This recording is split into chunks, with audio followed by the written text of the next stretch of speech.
Assalamualaikum warahmatullahi wabarakatuh and hello everyone. Hari ini saya nak share tentang bulan Ramadan. Apa kelebihan, apa istimewanya bulan Ramadan? Sebelum tu, saya nak share satu ayat Al-Quran daripada surah Al-Baqarah ayat 183 di mana Allah berfirman, "Wahai orang-orang beriman, kamu diwajibkan berpuasa sebagaimana yang diwajibkan ke atas orang-orang yang dahulu daripada kamu supaya kamu bertakwa." Okay. Bila kita tengok ayat Al-Quran ni kan, kita akan nampak ada highlight warna kuning. Maksudnya, puasa di bulan Ramadan ni diwajibkan untuk orang-orang yang beriman. Siapa orang-orang beriman ni? Kalau kita nak kaitkan balik dengan apa yang kita dah belajar waktu sekolah rendah, waktu sekolah menengah dulu, orang-orang beriman tu ialah orang-orang yang beriman dan percaya kepada Allah, para malaikat, para rasul, Al-Quran, hari akhirat dan juga qada dan qadar. 6 rukun iman kita. Alright? Dan kenapa? Kenapa Allah wajibkan puasa ni? Supaya kita mencapai takwa. Kita menjadi orang-orang yang bertakwa. Ada orang akan tanya, takwa tu apa? Takwa tu sebenarnya God conscious. Maksudnya kita sedar tentang Allah dalam segala apa yang kita lakukan. Ataupun maksud lain takwa, kita buat segala apa yang Allah suruh dan kita tinggalkan segala apa yang Allah larang. Okey. Bulan Ramadan kan cuma sebulan je kan? Cuba bayangkan dalam satu tahun kita ada 12 bulan dan satu bulan je Allah wajibkan, Allah fardukan kepada kita untuk berpuasa. Dan kalau kita nak cuba buat kiraan matematik, 1/100 bahagi 12 lebih kurang dalam 8.3%. Jadi macam dalam setahun tu 8.3% je kita cuma kena berpuasa penuh. Sikit kan? Kadang-kadang pernah juga macam reflect, fikir-fikir kan. Sebenarnya betapa sayangnya Allah kat kita dengan beri kita bulan Ramadan ni. Sebab kalau tak ada bulan Ramadan ni, for sure, confirm kita takkan puasa punya. Dah lah, kita setiap hari, kita ada makan pagi, breakfast, makan tengah hari, makan petang, makan malam.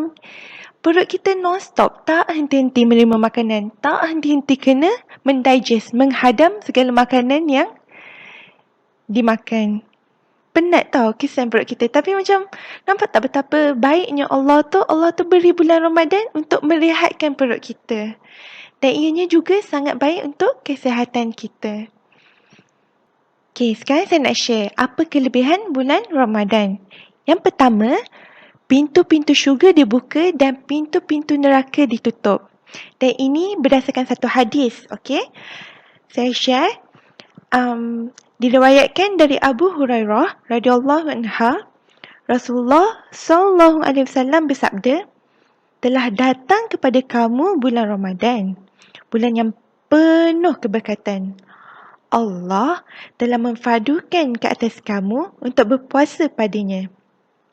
Ketika itu, pintu-pintu syurga dibuka, pintu-pintu neraka ditutup dan syaitan telah dibelenggu."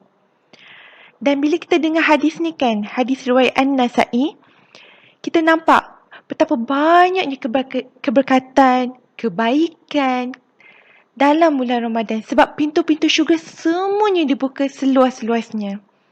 Dan betapa baiknya Allah. Sebab Allah tutup semua pintu neraka dan dibelenggu semua syaitan. Sebab kenapa? Allah nak tolong kita. Dan Ramadan ni dia bulan untuk kita berlatih tau. Mengawal hawa nafsu. Bulan untuk kita membina disiplin diri. Nampak banyaknya rahmat yang Allah beri kepada kita dalam bulan Ramadan ni. Sebab dalam bulan Ramadan ni antara kita je. Kita dan hawa nafsu kita. Tu je. Dan yang kedua, doa orang yang berpuasa tidak ditolak. Jadi banyakkan berdoa dalam bulan puasa. Sebab orang yang bersahur, berpuasa penuh sampailah sehingga waktu dia berbuka puasa, memang doanya mustajab. Itu antara kelebihan bulan Ramadan. Yang ketiga, bulan Ramadan ni merupakan bulan di mana Al-Quran diturunkan ataupun kita sebut Nuzul Quran. Bulan Ramadan ni kelebihannya sebab Al-Quran diturunkan pada waktu itu, pada bulan Ramadan. Bila kita fikir balik kan macam, oh, nampak tak betapa istimewanya bulan Ramadan tu disebabkan Al-Quran. Dan kadang-kadang orang akan ingat, okey, puasa ni, bulan Ramadan ni bulan puasa, bulan Al-Quran. Tapi korang tahu tak, macam dalam bulan puasa ni kan dah ada banyak peristiwa-peristiwa penting yang berlaku juga. Macam Badar pernah berlaku dalam bulan Ramadan, pembukaan kota Mekah dan juga pembukaan kota Andalusia yang juga berlaku dalam bulan Ramadan. Dan yang last sekali, yang terakhir, kita ada malam Lailatul Qadar yang lebih baik daripada 1000 bulan. Okay, 1000 bulan ni seumpama 83.4 tahun, alright? Dia lebih kurang bersamaan dengan 83.4 tahun. Saya nak share satu ayat Al-Quran, surah Al-Qad ayat 3, di mana Allah berfirman, malam Al-Qad itu lebih baik daripada 1000 bulan. Jadi bayangkan, kalau kita beribadah, kita dapat malam Lailatul Qadar tu, seumpama macam kita beribadah dalam 83 tahun, dalam 1000 bulan. Bayangkanlah kan dalam setahun. Macam tadilah saya cerita, setahun kita ada 12 bulan, kita ada 165 hari.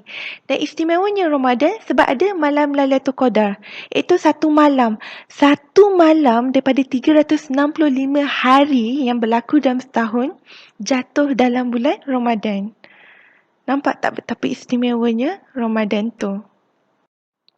Okay, jadi bila dah share kan pasal bulan Ramadan ni, apa kelebihannya, apa istimewanya, apa yang kita boleh buat, apa yang kita boleh praktiskan. So, antara actionable tips, yang pertama, pasang niat.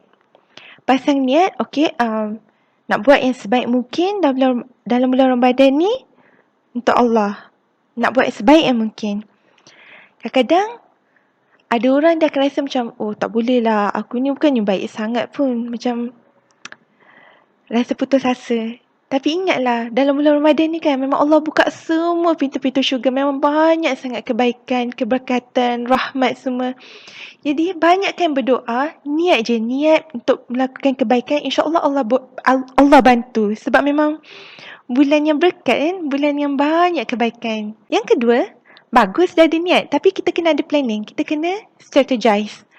Sebab kalau kita tak strategize, kita sebenarnya merancang untuk gagal. Kita yang sengaja merancang untuk gagal. So dalam bulan Ramadan ni kita buat plan. Apa plan kita? Apa amalan-amalan kebaikan ataupun ibadah yang kita nak buat sepanjang Ramadan. Yang ketiga, kita take action. Kita ambil tindakan.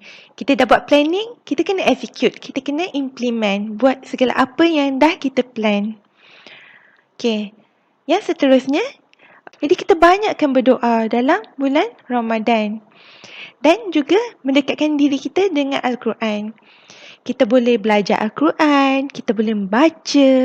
Selain itu kita boleh dengar dan melihat Al-Quran. Itu pun boleh mendapat pahala dengan Al-Quran. Best tak? Macam.